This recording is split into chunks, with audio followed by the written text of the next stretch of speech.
जर काही दखल घेतली असेल आयाराम गयारामची, तर त्या आता आयाराम गयारामची मंदिरं बांधली जात आहेत सत्ता पद देऊन, ती मंदिरं तोडली पाहिजे.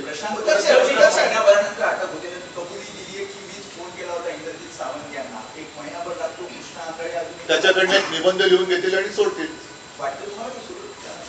सोडतील बघा तुम्ही.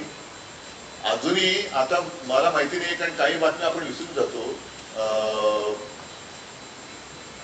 आता असा जर का मी तुम्हाला प्रश्न विचारला पटकन तुम्ही सांगा, कोणत्या शाळेमध्ये त्या चिमुरडीवरती अत्याचार झाला तर कोणत्या गावातून?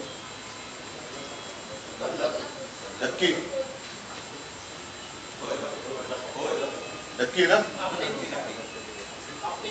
आहे ना? म्हणजे एक क्षण तुम्ही पण गोंधळात पडला ना की खरंच बदलापूरचा.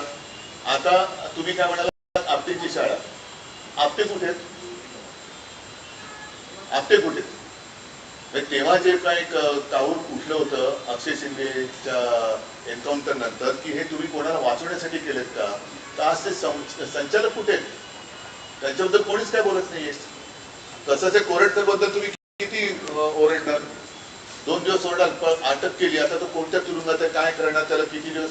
म्हणजे या सगळ्या गोष्टी ज्या आहेत ना हातून मातून चाललेल्या. सोलापूरकर कुठे?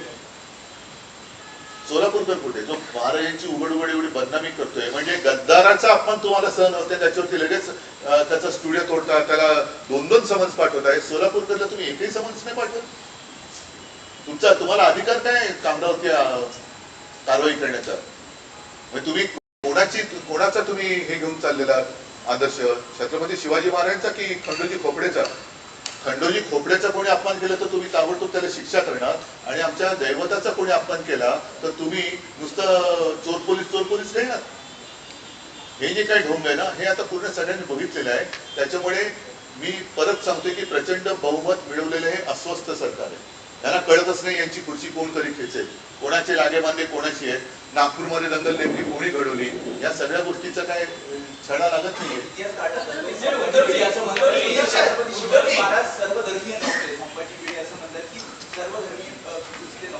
त्यांनी कोणत्या बागेचा आंबा खाल्लाय मला माहिती नाहीये, त्याच्यामुळे मला काय त्यांच्याबद्दल बोलायचं